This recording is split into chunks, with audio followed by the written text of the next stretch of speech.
But if we can get over that hump, over that line, and step into what it feels like to really fully accept ourselves without needing it from other people, then our world changes, our personal world changes.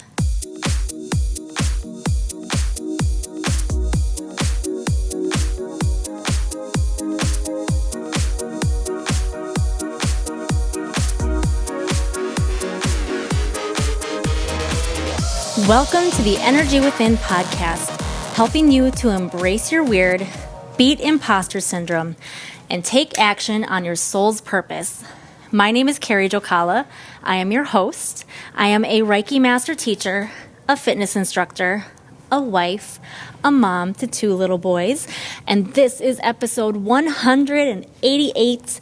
And if all goes according to plan, because I am recording this late at night after recording episode 187 earlier in the day, which is unusual for me to do.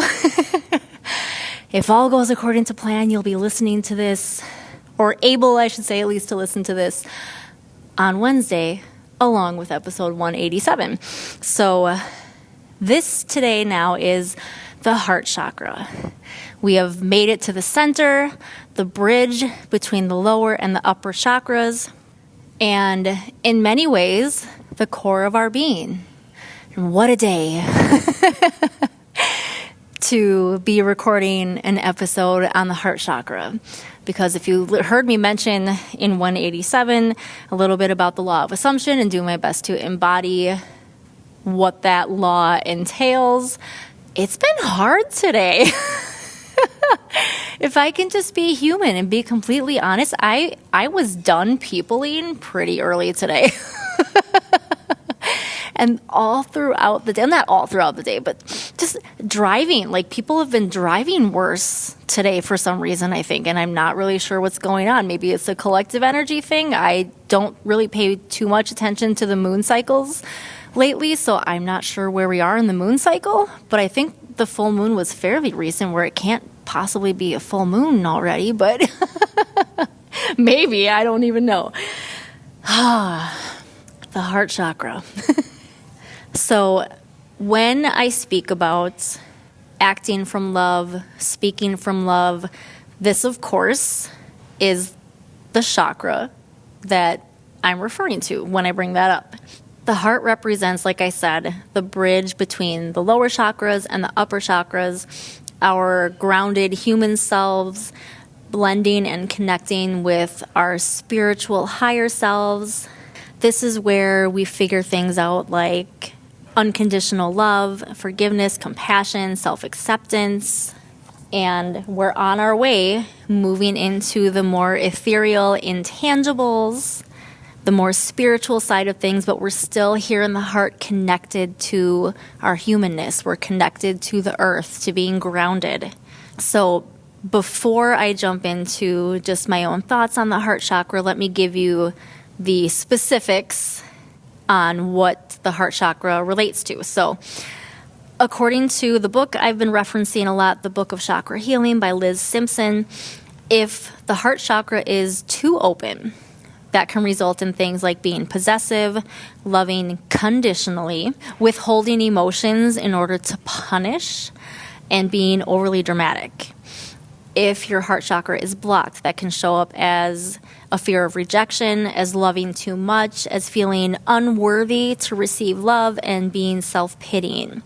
If your heart chakra is balanced, you will experience being able to be compassionate, loving unconditionally, being nurturing.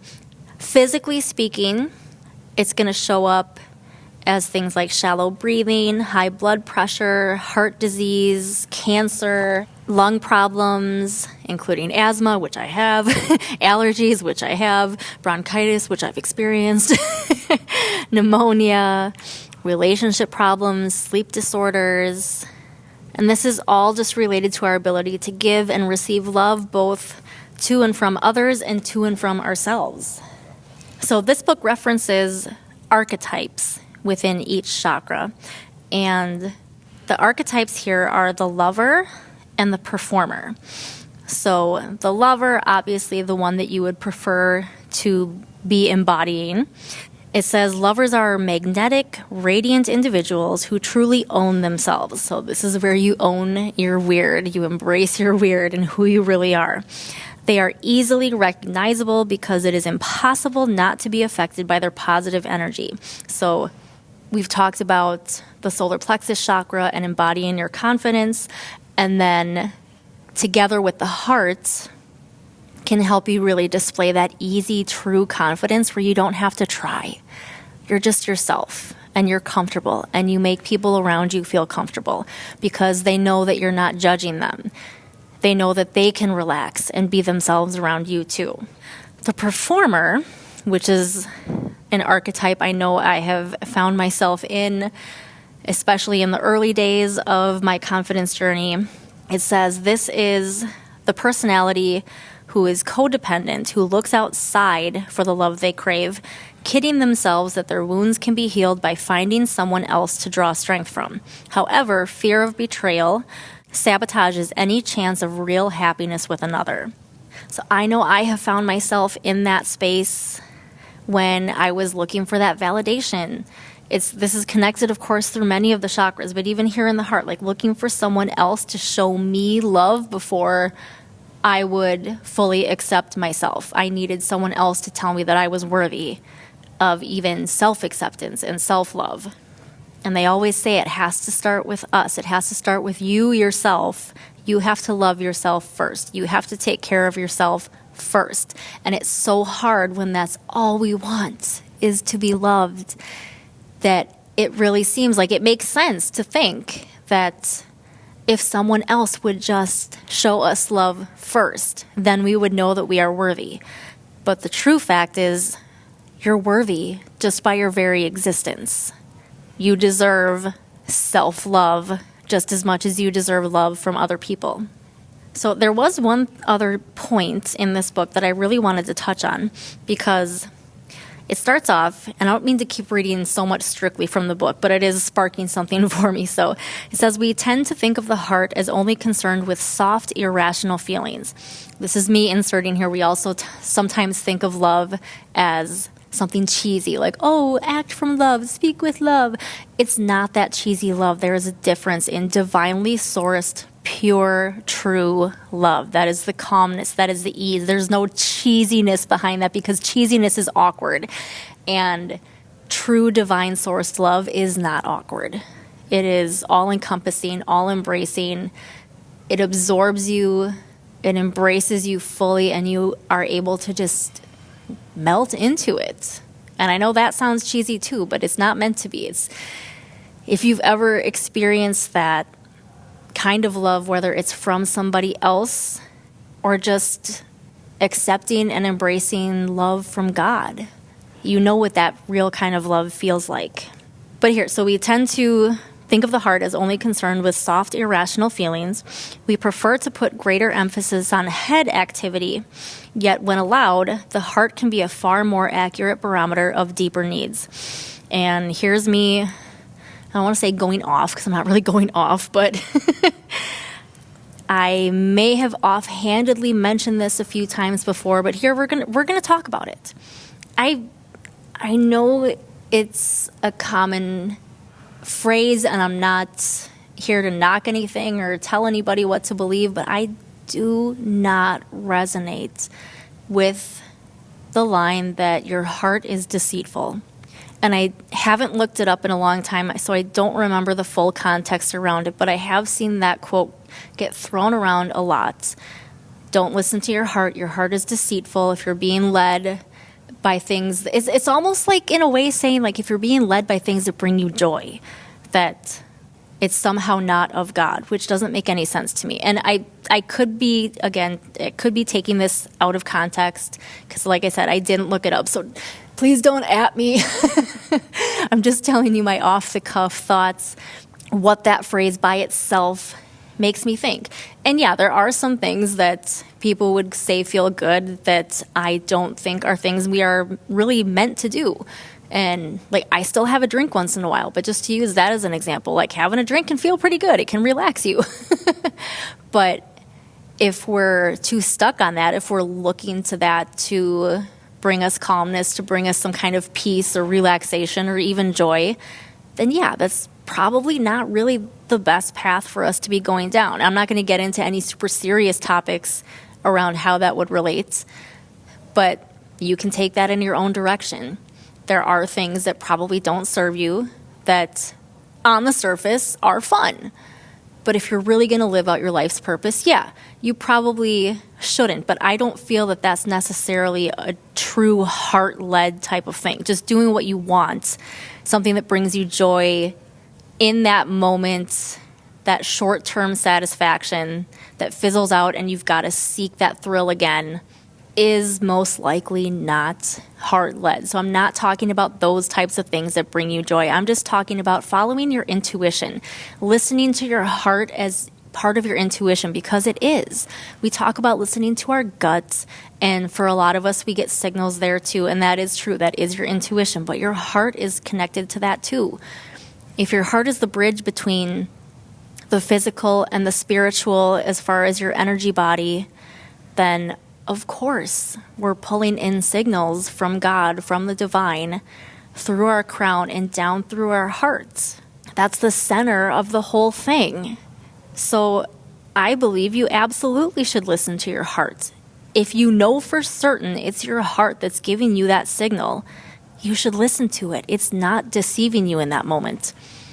It's not the heart that's deceitful and leading you into the short-term pleasure that probably is not going to help you live your highest, best life or step into or connect to your highest self. Yeah, it probably is disconnecting you from your higher self. Those types of activities that for you would think to put in that category. I'm not going to list anything for you because that's not what this is about. But if you listen to your heart, you know the difference between something that's going to bring you short-term happiness and something that really is the true embodiment of love and following the call on your heart, the passion in your heart, the gifts that you've been given to share here, that all comes from your heart. We're freaking Care Bears. Maybe that's why I was named Carrie, and some people would call me Care Bear once in a while. I was also told at one point, my favorite was being told that I'm Funshine Bear, so that's just a little side note. But yeah, we need to listen to our hearts. And I'm not going to start singing the song, don't worry. But if God is love, that means we are love. We are sourced from God, which means we are sourced from love. Universal life force energy is the energy of love. This world would look so different if we could all trust ourselves enough to always act from that energy. But the deal is that we're all human, and it's hard as a human to embody that energy all the time. None of us are perfect. I'm definitely not perfect at that. We all do our best, and that's all we can do. Because I do believe that is part of the journey, that's what pushes us to really learn the lessons that we need to learn for our soul to grow and evolve. I don't believe it's lessons in the form of we're constantly being tested. We're here to be tested on how well we avoid being human. I don't think that's the thing. I don't think that's what we're here to do. We are here to learn lessons for our soul to grow and evolve. But we experience the things we experience for a reason. So this is the conversation where I think it's okay to mention that everything happens for a reason.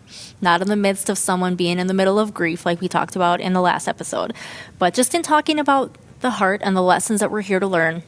We go through hard things. It makes it hard to love other people. It makes it hard to allow ourselves to receive love from other people. It makes it really hard to love ourselves. But if we can get over that hump, over that line, and step into what it feels like to really fully accept ourselves without needing it from other people, then our world changes. Our personal world changes. In the book here, talking a little bit more about the lover archetype, the lover has the capacity to love themselves unconditionally. Because they don't need other people to buoy them up, they freely open their hearts and share self-acceptance with others. There are certain in the knowledge that forgiveness and compassion, which their dysfunctional counterparts, the performers, look to others to provide, is available to them internally at any time. So very similar to the solar plexus chakra, in the heart chakra sense, we're looking at the fact that what we think we need from others, we can always fully 100% give ourselves exactly what we need at any time. That self-love is available all the time. There's inner child work for you right there. That's one of the main things when I have led people through inner child work. It's just simply going back in your timeline and finding a moment, something that left you shaken or left you with some trauma. You go back as yourself now, but you see and you meet yourself as you were as a child in that moment, and you, the adult version of you, you give yourself what you needed in that moment.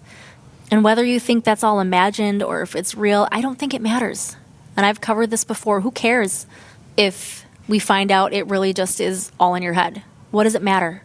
If it changes the energy around it and it changes how you feel about that moment and about yourself today, then it's real. You can shift that energy.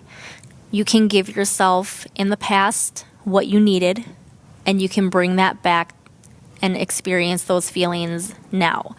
And the beautiful part about that is finding out that the savior that you thought you were waiting for, the person who you were waiting, hoping would show up to tell you how awesome you are and how loved you are, to find out that that person is the adult version of you. How cool is that? I got chills right now saying that. It's something I don't talk about often enough. I do also offer Akashic Records sessions, and inner child healing is one of them. Going back into the past, finding those moments and giving your inner child something that you needed in that moment. Because you are so strong and so capable of giving yourself what you need back then and today. There's so much more I could say, but I'm going to keep this one short because I think I've covered everything I want to cover. We know what the heart chakra represents. It's all to do with love, divine love, self-love, love to and from others. But really, I think the more important ones to start with are self-love and connecting to the love of God. And I don't care what you want to call God. It's always God for me. The divine, spirit, the universe. That energy is just the energy of love. And I don't mean just, but you you know what I mean. That is the energy of pure love. And we have the ability to tap into that, to feel that, to embody that, and to act from it. And don't expect yourself to be perfect. No one should expect you to be perfect. There's some flipped archetypes coming at you if someone is expecting you to be perfect. There's something that needs to be worked on in their energy body. So don't personalize that. Don't take that in and embody that yourself. Instead, send love to that other person because they obviously need it, and not in a sarcastic, conceited, rude kind of way. Like, actually really send them love. If we could do more of that instead of getting into arguments with people who maybe aren't doing the right thing or we just disagree with them, if we could embody the energy of love when we're interacting, things would be so much different. But again, too, acting from love doesn't always have to look nice and soft. Sometimes it requires being firm, being truthful, being firm, saying what needs to be said, but doing it from a place of love looks different than doing it from a place of anger. And without trying too hard to explain it, I do feel like you can be angry and express that from a place of love. Hopefully you understand what I mean by that. Hopefully maybe you've been in a position like that where you've been able to do that, or you've at least tried to do it. We just do our best. So that's where I'm going to wrap this up, because now I have 2 episodes to work on editing to hopefully get out at the same time.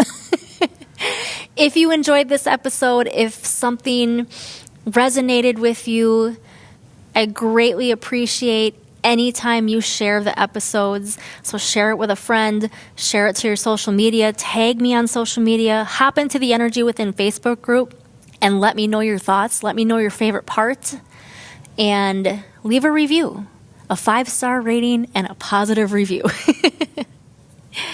And if you're interested, if you think you're ready for the inner child healing, please, first of all, remember I am not a therapist. So if there's something you know you're not really quite ready to deal with, or you think it would be too much, too overwhelming, I would really highly encourage you to maybe work with a trained therapist to begin. But this could be something that, if you're ready, could be done in conjunction. Or if you know you are ready to handle what would come up, then I encourage you to please come see me for an Akashic Records inner child healing session.